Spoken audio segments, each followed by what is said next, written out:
السلام علیکم ورحمۃ اللہ وبرکاتہ۔ الحمد للہ رب العالمین والصلاة والسلام علی سید الانبیاء والمرسلین وعلی آلہ واصحابہ اجمعین ومن تبعہم بإحسان الی یوم الدین، اما بعد۔ فعن حذیفۃ رضی اللہ عنہ قال قال رسول اللہ صلی اللہ علیہ وسلم لا يدخل الجنة نمام، متفق علیہ۔ وعن ابن عباس رضی اللہ عنہما ان رسول اللہ صلی اللہ علیہ وسلم مر بقبرین فقال انہما يعذبان وما يعذبان في كبير بلا انه كبير، اما احدهما فكان يمشي بالنميمة واما الاخر فكان لا يستتر من بوله، متفق عليه۔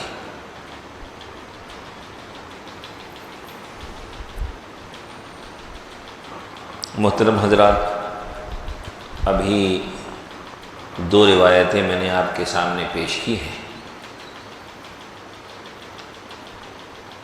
ان دونوں روایتوں میں ایک اہم برائی اور ایسی برائی کی مذمت کی گئی ہے جس میں تقریباً اکثر لوگ کسی نہ کسی درجے میں مبتلا ہے۔ اللہ تعالیٰ نے ہم سب کو اس بات کا پابند بنایا ہے کہ ہم اپنی زبان کا بالکل صحیح استعمال کریں۔ اسی لیے نبی اکرم صلی اللہ علیہ وسلم نے فرمایا کہ جو شخص اپنی زبان اور اپنی شرمگاہ کی حفاظت کی ذمہ داری لیتا ہے تو میں اس کے لیے جنت کی ضمانت لیتا ہوں۔ کئی برائیاں ایسی ہیں جنہیں ہم اپنی زبان سے کرتے ہیں۔ انہی برائیوں میں سے ایک بہت ہی بدترین برائی جو اسلام کی نظر میں گناہ کبیرہ ہے، یہ وہ برائی ہے جسے ہم اپنی اردو زبان میں چغل خوری کہتے ہیں، جس کو عربی زبان میں نمیمہ کہا جاتا ہے۔ نمیمہ یہ بہت بھیانک اور خطرناک گناہ ہے۔ اسی لیے احادیث میں بڑی سختی کے ساتھ اس کی وعید بیان کی گئی ہے۔ تو ہر مسلمان جو اپنی زبان کے سلسلے میں محتاط ہوگا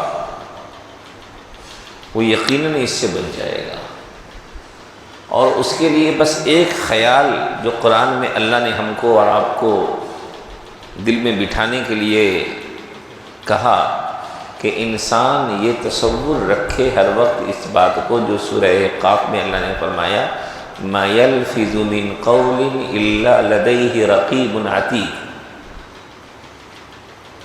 کہ انسان اپنی زبان سے جو کچھ بھی بولتا ہے تو اس کو نوٹ کرنے کے لیے ایک نگراں تیار ہے۔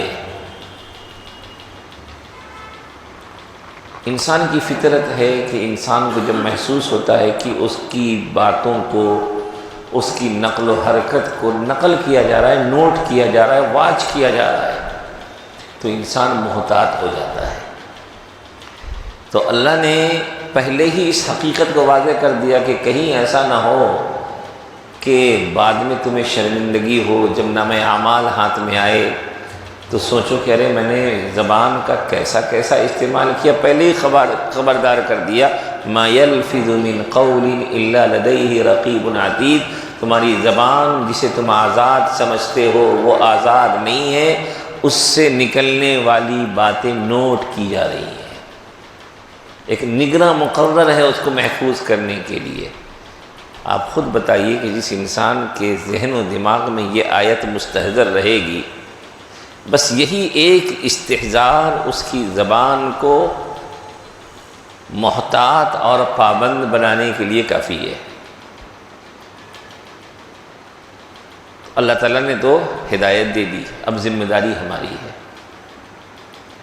تو زبان کی جو غلط باتیں ہوتی ہیں، زبان کا جو غلط استعمال ہے، اس کی کئی شکلیں ہیں، اسی میں سے جھوٹ ہے اور دیگر چیزیں ہیں۔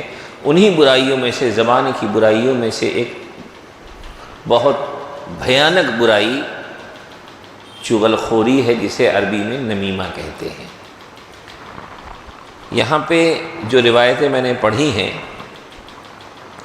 دو روایتیں میں نے پڑھی ہیں، ایک حضرت حذیفہ ابن یمان رضی اللہ تعالیٰ عنہ سے مروی ہے، اور دوسری روایت حضرت عبداللہ ابن عباس رضی اللہ عنہما سے مروی ہے، اور دونوں روایتیں متفق علیہ ہیں۔ اور میں اس سے پہلے بتا چکا ہوں کہ جس روایت کو امام بخاری رحمۃ اللہ علیہ اور امام مسلم رحمۃ اللہ علیہ دونوں ہی نقل کریں تو محدثین اس روایت کو متفق علیہ کہتے ہیں، گویا کہ یہ روایت بخاری میں بھی ہے اور مسلم شریف میں بھی ہے۔ تو پہلی روایت میں نبی اکرم صلی اللہ علیہ وسلم کے یہ ارشاد منقول ہے کہ نبی اکرم صلی اللہ علیہ وسلم نے فرمایا کہ جنت میں نمام داخل نہیں ہوگا۔ یہاں پہ ایک اسلام کا عقیدہ سمجھیے، ہمیں اپنے عقائد سے بھی اچھی طرح واقف ہونا چاہیے۔ بہت سی برائیاں ہیں کہ جن کے بارے میں آپ سنتے ہوں گے، حدیث کی کتابوں میں پڑھتے ہوں گے، دینی کتابوں میں، کہ فلاں برائی کرنے والا جنت میں نہیں جائے گا، فلاں برائی کرنے والا جنت میں نہیں جائے گا۔ ایک طرف تو یہ آپ سنتے ہیں، جیسا کہ ابھی اس حدیث میں آ گیا کہ چغل خور جنت میں داخل نہیں ہوگا، اور دوسری طرف آپ نے یہ بھی سنا ہوگا بارہا کہ جو شخص مسلمان ہے، کلمہ گو ہے، اسلام پر ثابت قدم رہا، اسلام پر اس کی موت ہو گئی تو اس کے لیے جنت ضروری ہے، جنت اسے ضرور ملے گی۔ تو بہت سے لوگ الجھتے ہیں کہ بھائی حدیث میں تو کہا گیا کہ فلاں برائی کرنے والا جنت میں نہیں جائے گا، اور ہے یہ مسلمان، تو اب جائے گا کہ نہیں جائے گا؟ تو اس کو محدثین نے تمام حدیثوں کا ایک مفہوم، واضح مفہوم بتا دیا ہے کہ دیکھیے، ایک تو ہے جنت میں دخول اولی، یعنی براہ راست معمولی حساب و کتاب جو کچھ بھی باتیں ہوئیں اس کے بعد جنت کا فیصلہ ہو گیا، جنت میں انسان چلا گیا۔ اور ایک ہے سزاؤں کے کاٹنے کے بعد جنت میں داخلہ۔ اب اس میں بھی ہر جرم یکساں نہیں ہے، ہر گناہ یکساں نہیں ہے، تو اسی اعتبار سے ہر گناہ کی سزا بھی یکساں نہیں ہے۔ تو جو مسلمان ہے وہ جنت میں ضرور جائے گا، جو کلمہ گو ہے وہ جنت میں ضرور جائے گا۔ اب اگر اس کے نام اعمال صاف ستھرے ہیں، اس کے اعمال اللہ کو محبوب ہیں، اللہ کی نگاہ رحمت و مغفرت اسے حاصل ہو گئی ہے، اللہ نے اس کے ساتھ رحم و کرم کا معاملہ کر دیا ہے، عفو و درگزر کا معاملہ کر دیا ہے، تو براہ راست جنت میں جائے گا۔ اور اگر معاملہ خراب ہے، نام اعمال میں کچھ گناہ ہیں، مغفرت حاصل کرنے میں وہ کامیاب نہیں ہو پایا ہے، تو پھر اپنے گناہوں کے بقدر وہ جہنم میں جائے گا۔ جہنم سے پھر اس کو اپنی سزا کاٹنے کے بعد نجات ملے گی، اور نجات ملنے کے بعد اسے جنت میں داخلہ نصیب ہوگا۔ تو اب اس میں الگ الگ زمرے میں الگ الگ طرح کے لوگ ہوں گے، حتیٰ کہ روایت میں جب آپ پڑھیں گے تو پتہ چلے گا کہ بہت سے لوگ ایسے کہ جن کے پاس بس لا الہ الا اللہ کے علاوہ کوئی نیکی اور کوئی خیر ان کے نام اعمال میں ہوگا ہی نہیں. تو بڑی تعداد میں بہت سے لوگوں کو، گنہگاروں کو، جو اپنی بدعمالیوں کی وجہ سے جہنم میں جا چکے ہوں گے، اللہ انبیاء کرام کی سفارش کے ذریعے، علماء کی سفارش کے ذریعے، شہداء کی سفارش کے ذریعے، فرشتوں کی سفارش کے ذریعے، حجاج کرام کی سفارش کے ذریعے، حافظ قرآن کی سفارش کے ذریعے، اہل جنت کی سفارش کے ذریعے جنت میں داخل کریں گے اور سب کی سفارش ہو جائے گی. تو اللہ فرمائیں گے کہ سفارش کرنے والوں کی سفارشیں تو ہو گئیں، یہ ساری سفارشیں بھی اللہ کی اجازت کے بعد ہوں گی، اللہ کے بتائے ہوئے احکام کی اتباع میں ہوں گی. فرمائیں گے کہ سب کی سفارشیں ہو گئیں اور بس ارحم الراحمین کی ذات باقی ہے. چنانچہ بچے کھجے سب کو اللہ تعالیٰ نکال کر کے جنت میں بھیج دیں گے. اب بات آ گئی تو وہ روایت یاد آ گئی، سنا ہی دیتا ہوں، پتہ نہیں پھر موقع آئے کہ نہ آئے. ان کو اللہ تعالیٰ جب نکالیں گے تو جل کر کے کوئلے ہو چکے ہوں گے، کوئلے ہو چکے ہوں گے. بتائیے یہی کوئی کم تکلیف ہے؟ بعض لوگ کہتے ہیں اب جنت تو ہے ہی اپنے لیے. نہیں، لیکن اگر بدعمالیاں ہیں تو اس سے پہلے کا انجام بھی بڑا خطرناک ہے. جل کے بالکل کوئلے ہو چکے ہوں گے تو اللہ تعالیٰ ان کو نہر حیات میں ڈالیں گے اور کہیں گے جنتیوں آؤ ان کے اوپر پانی ڈالو. نبی اکرم صلی اللہ علیہ وسلم نے منظر کشی کی، فرمایا کہ جب ان پر نہر حیات کا پانی ڈالا جائے گا تو ان کے بدن پر تازہ تازہ گوشت نکلے گا اور ان کی تازگی آئے گی ان کے بدن میں. فرمایا ایسا جیسے اگے گا جیسے کہ کسی نہر کے کنارے تم نے دیکھا ہوگا کوئی پودا، کوئی کوپل نکلتا ہے.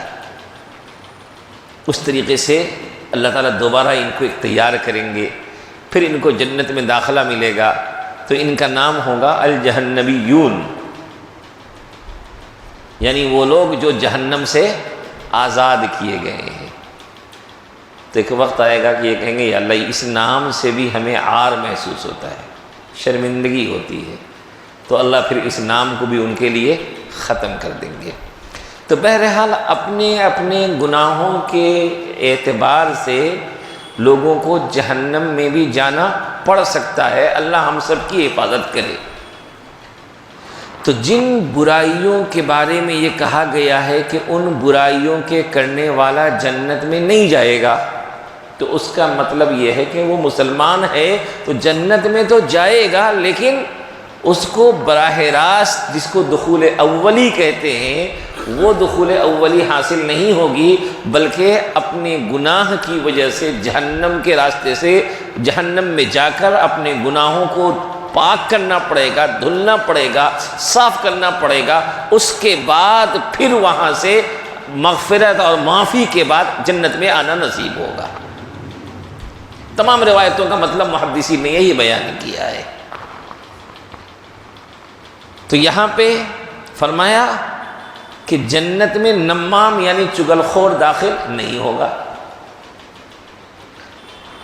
قرآن کریم میں اللہ نے فرمایا وَلَا تُطِعْ كُلَّ حَلَّافٍ مَّهِينٍ ہَمَّازٍ مَّشَّاءٍ بِنَمِيمٍ. وہاں بھی اللہ تعالیٰ نے بڑی مذمت کے اس انداز میں بیان کیا ہے. تو وہاں حماز تانے دینے والا اور مشاء بنمیم چغلیاں کرتے پھرنے والا. علماء نے لکھا ہے کہ نمیم کیا ہے؟ یہ اس کا آسان ترجمہ تو چغلی چغلی کر دیتے ہیں، لیکن جو ماہرین لغت ہیں انہوں نے کہا کہ نمیم کیا ہے؟ نمیمہ فساد اور بگاڑ کے مقصد سے اس کی بات اس تک پہنچانا. دیکھیے ہمارے اہل علم کی تشریحات سے ہی مسائل نکلتے ہیں. اگر صرف چغل خوری کا ترجمہ یہ کیا جاتا کہ ادھر کی بات ادھر پہنچانا، تو بہت سے مسئلے واضح نہیں ہوتے۔ کیا وضاحت کی؟ نمیمہ کیا ہے؟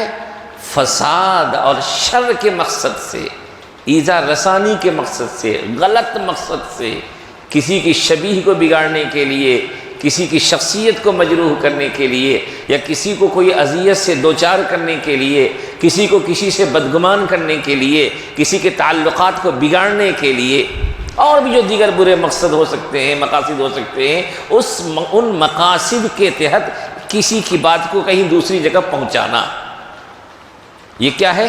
نمیمہ۔ اور مزید لکھا کہ کسی کی بات کو کسی تک پہنچانے میں کچھ جھوٹی باتیں اس میں شامل کر دینا۔ عام طور پہ دیکھیے ہوتا کیا ہے، ایک کی بات دوسروں تک پہنچائی جاتی ہے، بسا اوقات پہنچانے والے کا مقصد اتنا برا نہیں ہوتا، لیکن پہنچانے میں جو کچھ جھوٹی باتیں، جو باتیں ہوئی نہیں، وہ بھی اس میں جو جوڑ دی جاتی ہیں، تو اس سے ایک بڑا فساد پیدا ہوتا ہے۔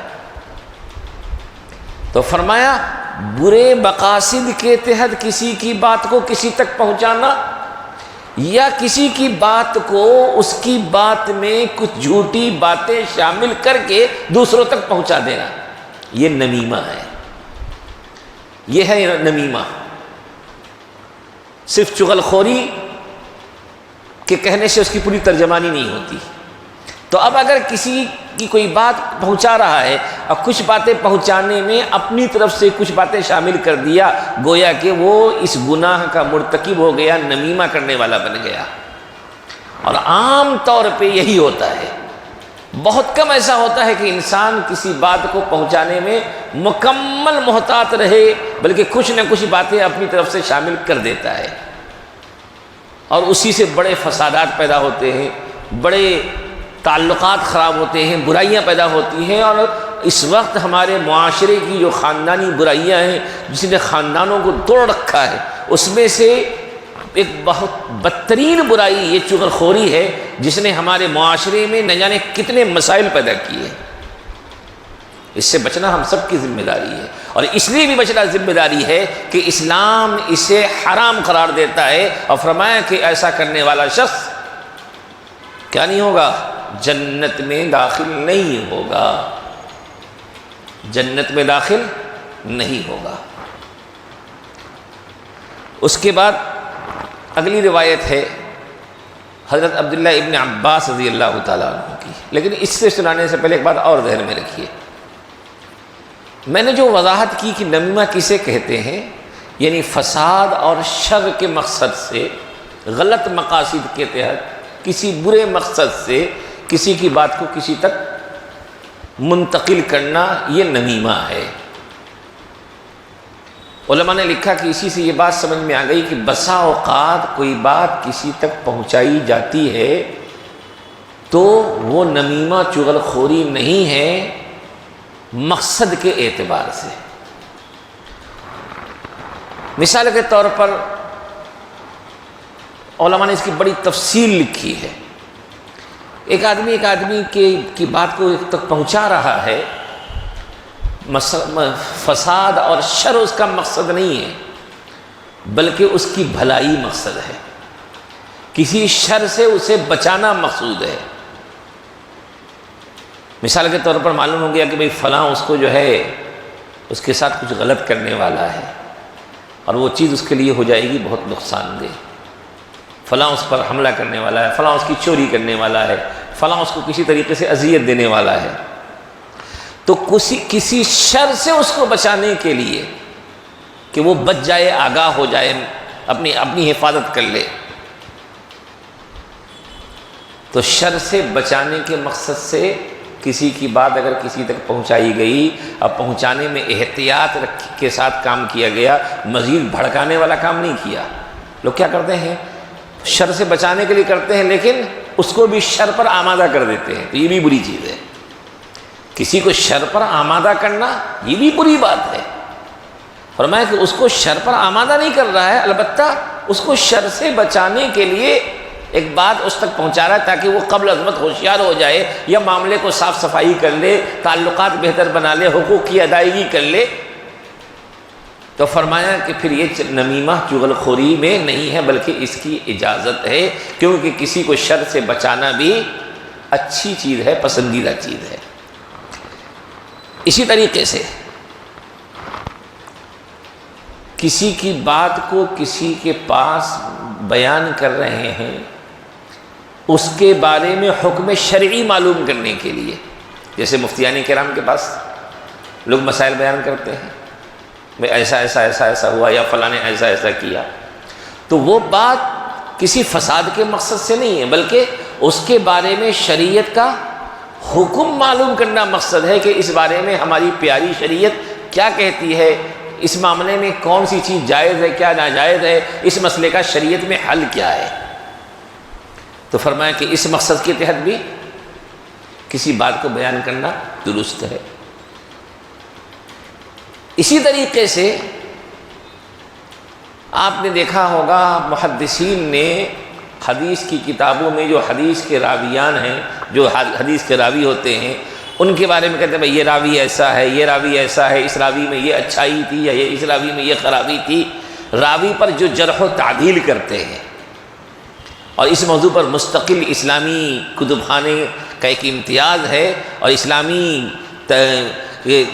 تعلیمات کا ایک امتیاز ہے کہ اللہ تعالیٰ نے یہ انتظام کیا قرآن و سنت کی حفاظت کے لیے کہ قرآن تو محفوظ ہے ہی، قرآن کی حفاظت کے لیے احادیث کی حفاظت بھی ضروری تھی، احادیث کی حفاظت کے لیے اللہ نے ایک منظم نظام چلایا، اور اسی منظم نظام کا حصہ یہ بھی ہے کہ اللہ تعالیٰ نے امت میں ایسے افراد کو پیدا کیا کہ حدیث کی روایت کرنے والے ایک ایک راوی کی زندگی کے حالات کو محفوظ کر دیا تاکہ پتہ چل جائے کہ کون سی روایت کس سند سے آئی ہے، اور اس سند میں فلاں راوی یا فلاں راوی کس درجے کا ہے، ثقہ ہے، جھوٹ سے بچنے والا ہے، عادل ہے نہیں ہے، اس کی زندگی کس قدر محتاط تھی، اس کی زندگی کے پورے اوراق محفوظ ہیں، کیونکہ ان ھذا العلم دین فانظروا امن تاخذون دینکم، کہ یہ علم دین ہے، تم دین کس سے لے رہے ہو یہ بھی تمہیں دیکھنا ہے۔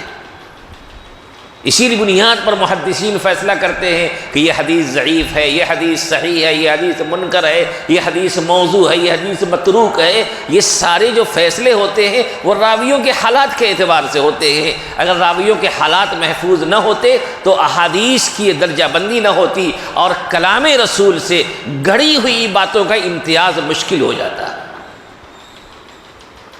گھڑی ہوئی باتوں کا امتیاز مشکل ہو جاتا۔ اللہ نے ایک نظام بنایا، اسی لیے آج بھی الحمدللہ حدیث کے ذخیرے میں ہمارے محبوب صلی اللہ علیہ وسلم کے فرامین، آپ کے اقوال، آپ کے افعال، آپ کے احوال، آپ کی سنتیں، آپ کی تقریرات مکمل طور پہ بے غبار محفوظ ہیں، بے غبار محفوظ ہیں، اور ان کے ذریعے احکام کا استنباط ہوتا ہے، مسائل کا استنباط ہوتا ہے، اور قیامت تک انسانیت کو اس کے ذریعے رہبری ملتی چلی جائے گی۔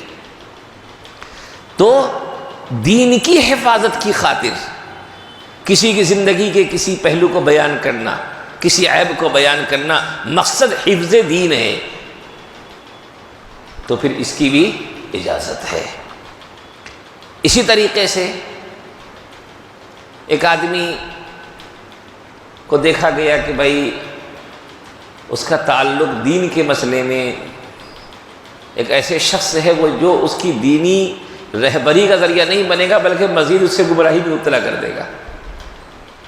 وہ اس کا اٹھنا بیٹھنا ایسے آدمی کے ساتھ ہے کہ اس کا اٹھنا بیٹھنا یا اس کی مجلس میں جانا یا اس کے ساتھ رہنا یا اس سے مسائل پوچھنا وغیرہ وغیرہ اس انسان کی دینی کمزوری یا دینی گمراہی کا ذریعہ وہ چیز بن سکتی ہے۔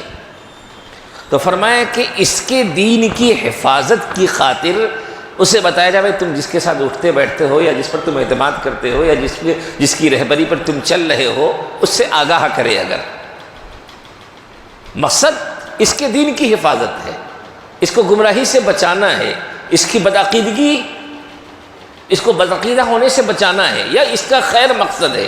فرمایا کہ ایسے مقصد کی خاطر بھی کسی کو کچھ کہا جائے تو اس کی اجازت ہے، کیونکہ مقصد اچھا ہے۔ اسی طریقے سے فقہاء نے فرمایا کہ اور بھی کئی اسباب ہو سکتے ہیں جو خیر کے اسباب ہوں، کہ وہاں بات منتقل کرنا کسی کے دین کے لیے یا کسی کی دنیا کے لیے ضروری ہو جائے اور اس بات کو منتقل کرنے میں مقصد افساد نہ ہو، فساد پیدا کرنا نہ ہو، بھڑکانا نہ ہو، تعلقات خراب کرنا نہ ہو، بلکہ کسی کی کو نقصان سے، چاہے وہ دینی نقصان ہو چاہے دنیاوی نقصان ہو، بچانا مقصد ہے۔ تو انما الاعمال بالنیات کے تحت اس بات کی اجازت ہوگی، ورنہ عام حالات میں کسی کی بات کو کسی تک منتقل کرنا اور اس کے ذریعے حالات بگاڑنا اور ماحول خراب کرنا، تعلقات خراب کرنا، لوگوں میں شر پیدا کرنا اور بات کو منتقل کرنے میں اپنی باتیں نمک مرچ کے طور پر اس میں ملا دینا، فرمایا کہ یہ نمیمہ ہے، چغل خوری ہے اور حرام ہے، اور اس سے بچنا ضروری ہے۔ اسی کے بارے میں ایک روایت یہ بھی ہے، فرمایا عبداللہ ابن عباس رضی اللہ عنہما نے کہ رسول اللہ صلی اللہ علیہ وسلم 2 قبروں کے پاس سے گزر رہے تھے، وہیں 2 قبریں تھیں، فرمایا انہما یعذبان، یہ ہمارے آقا صلی اللہ علیہ وسلم کی نگاہ کا کمال تھا کہ آپ کی نگاہیں ان چیزوں کو دیکھ لیتی تھی جو ہم اور آپ نہیں دیکھ سکتے تھے۔ فرمایا کہ ان دونوں کو عذاب ہو رہا ہے، ان دونوں کو عذاب ہو رہا ہے۔ فرمایا وما يعذبان فی کبیر، اور ان دونوں کو عذاب کسی بڑی چیز کے سلسلے میں نہیں ہو رہا ہے، لیکن وہ ہے بڑی چیز، وہ ہے بڑی چیز۔ اب علماء نے لکھا کیا مطلب؟ بڑی چیز کے سلسلے میں عذاب نہیں ہو رہا ہے لیکن وہ ہے بڑی چیز، یعنی یہ وہ چیزیں ہیں جو لوگوں کے خیال میں، لوگوں کی نظر میں بڑی نہیں ہے لیکن ہے بہت بڑی، یا ان سے بچنا بہت مشکل نہیں ہے لیکن ان کا عذاب بڑا خطرناک ہے۔ فرمایا اما احدہما فکان یمشی بالنمیمہ، کہ ان میں کا ایک تو چغلی کیا کرتا تھا، واما الاخر فکان لا یستتر من بولہ، اور بعض روایت میں ہے لا یستنزہ من بولہ، کہ دوسرا تو وہ اپنے پیشاب سے پاکی کا مکمل اہتمام نہیں کرتا تھا، پیشاب سے پاکی کا مکمل اہتمام نہیں کرتا تھا۔ آج یہ برائی بھی ہم لوگوں میں بہت زیادہ ہو رہی ہے، خاص طور پہ چلتے پھرتے جو آج کل کھڑے کھڑے یورین پاس کرنے کا جو بنا ہوا ہوتا ہے، اس میں تو بڑی بے احتیاطی ہوتی ہے اور بڑی تعداد میں لوگ یہ بے احتیاطیاں کرتے ہیں۔ پیشاب کے سلسلے میں، پیشاب کے قطروں کے سلسلے میں بے احتیاطی کرنا، فرمایا کہ یہ عذاب قبر کا ذریعہ ہے، عذاب قبر کا ذریعہ ہے۔ اس لیے اس معاملے میں بھی ہمیں مکمل احتیاط کرنا چاہیے کہ اس کے لیے جو بھی تدبیریں ہوں، قطرے وغیرہ کو حفاظت کے لیے، کپڑے وغیرہ کی حفاظت کے لیے اسے اختیار کرنا چاہیے، لیکن ذرا بھی اس معاملے میں غفلت نہیں برتنی چاہیے۔ انشاءاللہ کسی موقع میں اس موضوع پہ بھی تفصیل سے بات کریں گے۔ تو ان کو عذاب ہو رہا تھا، ایک کو عذاب ہو رہا تھا چغلی کے سلسلے میں، ایک کو عذاب ہو رہا ہے پیشاب سے پاکی میں غفلت برتنے کے سلسلے میں۔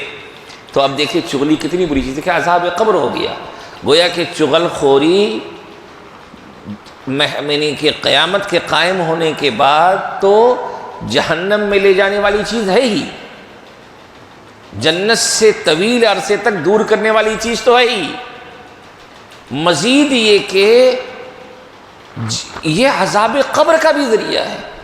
بتائیے کیا ملتا ہے؟ کسی کی بات کو ادھر سے ادھر پہنچا دیا، آپ کو کیا ملا؟ لیکن ذرا سوچئے کہ آپ کو قبر میں کتنی طویل مدت گزارنی ہے، جہنم میں جانا پڑے گا اس کی وجہ سے، اور قیامت کے قائم ہونے سے پہلے جو ہماری ایک منزل ہے برزخ کی منزل، برزخی زندگی بھی کتنی خطرناک ہو جا رہی ہے کہ یہ چیز عذاب قبر میں مبتلا کر رہی ہے۔ ذرا اس کی خطرناکی کو تو دیکھیے کہ اس کی وجہ سے ہماری برزخی زندگی تباہ ہو رہی ہے، عذاب قبر کا ذریعہ ہے یہ، اور برزخ کے بعد پھر آخرت کے قائم ہونے کے بعد، قیامت کے قائم ہونے کے بعد پھر یہ جہنم میں لے جانے والی چیز ہے۔ جب یہ چیز اتنی خطرناک ہے تو ہم پھر اس سلسلے میں بے احتیاطی برتے۔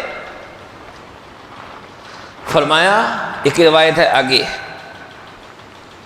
کہ نبی اکرم صلی اللہ علیہ وسلم نے فرمایا کہ میں تمہیں بتاؤں کہ عضہ کیا ہے۔ اس کو 2 طرح سے پڑھا گیا، عضہ اور العضہ۔ عضہ کیا ہے؟ فرمایا وہ چغل خوری اور بہتان جو لوگوں کے درمیان چل پڑتی ہے، کیسے؟ انہوں نے ان کو کہہ دیا، آپ نے تحقیق نہیں کیا، آپ نے ان کو کہہ دیا، انہوں نے ان کو کہہ دیا، انہوں نے ان کو کہہ دیا، انہوں نے ان کو کہہ دیا۔ یہ جتنے ایک دوسرے کو کہہ رہے ہیں یہ سب چغل خور بن رہے ہیں۔ اور آج دیکھیے ایسا ہے کہ نہیں ہے؟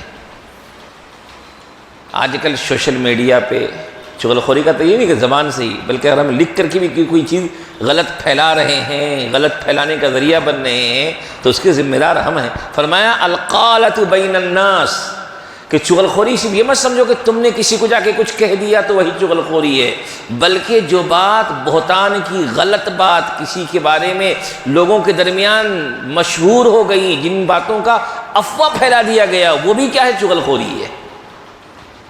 گویا کہ کسی افواہ کے پھیلانے میں ہم بھی اس میں حصے دار بن رہے ہیں، تو گویا کہ اس چغلی کے گناہ میں ہم بھی مبتلا ہو رہے ہیں۔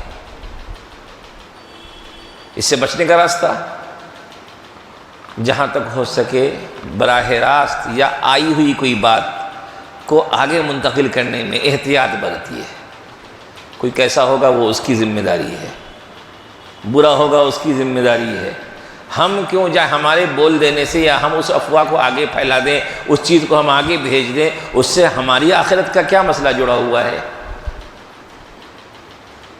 آخرت کا کیا مسئلہ جڑا ہوا ہے؟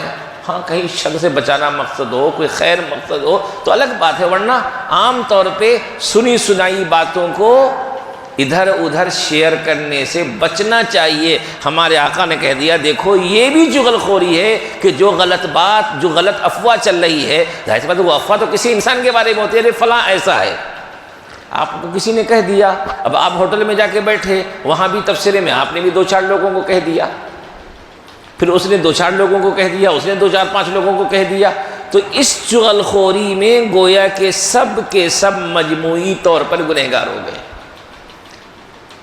اب یہ ایسا نہیں ہے کہ کوئی لیڈر ہے تو اس کے بارے میں جائز ہو جائے گا، نہیں، اپنے بھائی کے بارے میں بھی یہ چیز نہیں کر سکتے، فلاں کے بارے میں بھی نہیں کر سکتے، فلاں کے بارے میں بھی نہیں کر سکتے۔ اس لیے جہاں تک ہو سکے بلا وجہ کی ایسی مجلسیں جن میں کسی کے بارے میں کچھ کہا سنا جا رہا ہو، اس مجلس سے دور رہنے میں ہی سلامتی ہے۔ اور اس کا آسان طریقہ یہی ہے کہ ہم اس بات کے پابند بنائیں اپنے آپ کو کہ بھائی جو دنیا کیسی ہوگی، فلاں کیسا ہوگا، وہ اس کا نام اعمال ہے، ہم تو پابند ہیں اپنی زبان اور اپنے کان کی حفاظت کے۔ ہم نہ کسی کے بارے میں غلط سنیں گے، نہ کسی کے بارے میں غلط بولیں گے۔ ہم دنیا اس کے نام اعمال گندے ہوں گے وہ جانیں، لیکن اس کی خاطر ہم اپنے آپ کو کیوں خطرے میں ڈالیں؟ اپنے آپ کو خطرے میں ڈالیں؟ ایسے موقع پہ اپنے آپ کو بچانا۔ تو فرمایا کہ جو افواہ کی باتیں پھیلائی جاتی ہیں اس کو ادھر سے ادھر، ادھر سے ادھر لوگ بے تحقیق کے، فرمایا نبی صلی اللہ علیہ وسلم نے کہ جو شخص کسی جھوٹی بات کو بغیر تحقیق کے آگے پھیلا دیتا ہے فَهُوَ أَحَدُ الْكَاذِبِينَ، وہ بھی جھوٹوں میں کا ایک جھوٹا ہے۔ جھوٹی بات کو آگے پہنچانے والا بھی جھوٹوں میں کا ایک جھوٹا ہے۔ تو چغلی والی بات کو آگے پہنچا دیا تو وہ بھی چغل خوروں میں سے ایک چغل خور ہے۔ اس لیے بھائیوں، سلامتی زبان کی حفاظت میں ہے، سلامتی ان چیزوں میں اپنے آپ کو نہ لگانے میں ہے، کیونکہ اگر ہم لگ گئے تو ان چیزوں کا انجام بہت ہی خطرناک ہے۔ عذاب قبر ہم نہیں جھیل سکتے، جہنم کی سختی کے برداشت کرنے کی قوت ہم میں نہیں ہے۔ جب نہیں ہے تو ہم اس گناہ کو کر کے کیوں اپنے آپ